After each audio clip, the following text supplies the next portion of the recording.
I don't have a speech or a presentation prepared, but I have some notes. And I thought I would start off, for those of you who watch or have watched The Twilight Zone, Rod Serling had an intonation at the beginning of each episode, and it was, "It is the middle ground between light and shadow, between science and superstition, and it lies between the pit of man's fears and the summit of his knowledge."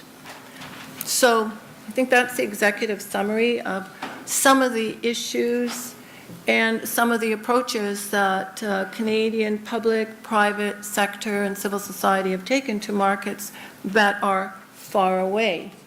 Geography does matter. There is a fellow, an American author, Robert D. Kaplan, who wrote, "What the map tells us about coming conflicts and the battle of fate, we do have to listen because geography does matter," and that is the title of his book. Whereas some would suggest that Canada does not place Central Asia, sometimes the Caucasus, sometimes Turkey, and I will let my colleagues speak to that, as a matter of first priority, the region that they are in is a matter of priority. And the countries which they abut against are a priority.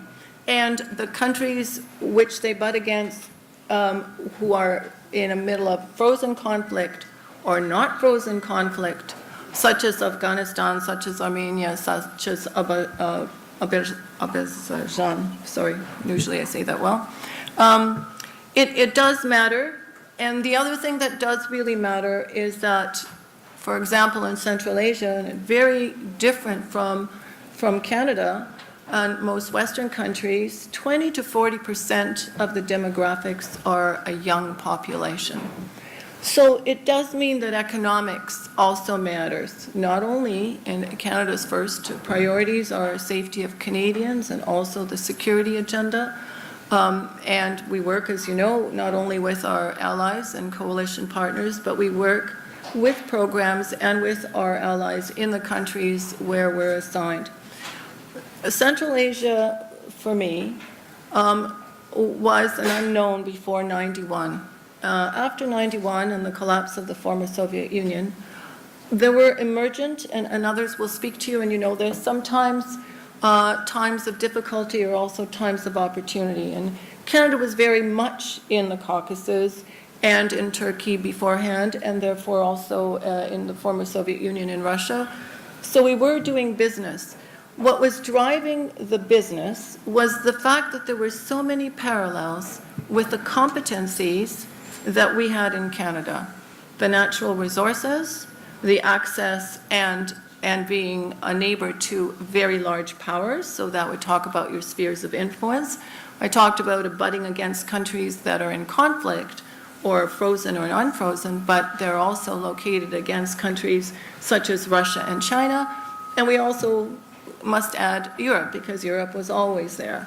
The Silk Road, for me, reminds me of the Hudson's Bay Company in North America. It is the one that forged the first routes. It precipitated trade. It precipitated entrepreneurship. It precipitated trains and planes and pipelines.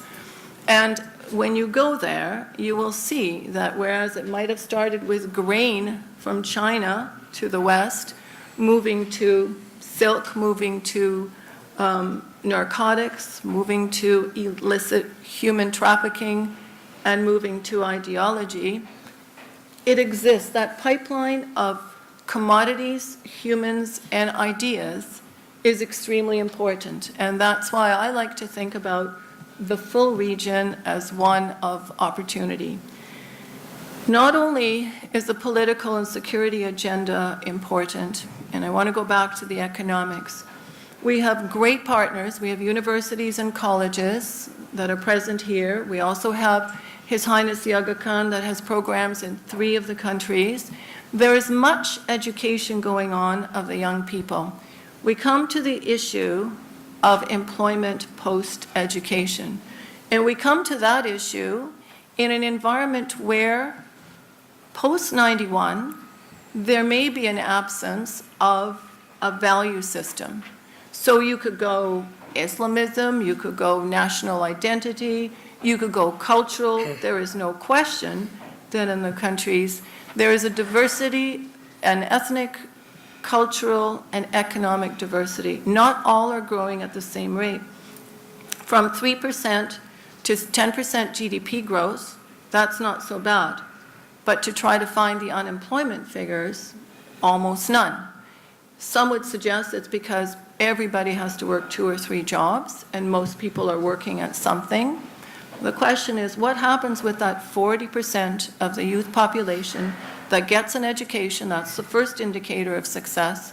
What about jobs? And if they don't find jobs, there will always be somebody. The new challenges are, in fact, ISIL. The new challenges are violence.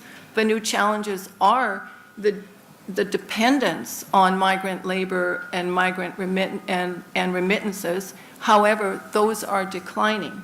So when you have this youth, and you have in each of these countries oil and gas and coal, hydro, the issue as well is an energy and water sharing challenge. Post-91, there was no system set up where they continued to share in these very precious energy security items. And getting them to collaborate together is another issue. So the foreign policy of Canada, in my view, is very much hinged on opportunity, on the fact that we have private sector and an innovative sector, sometimes attached to universities and colleges, and we also have civil society, and we have incredible technology transfer. We're involved from everything from agriculture to mining to aerospace to aviation to banking to legal systems, and we're grateful for that, and it underpins the economy, and the economic growth underpins our view that stability is paramount in order to retain sovereignty. The issues then come back to corruption, I'm being frank, lack of institutional architecture, border management issues, and legacy issues.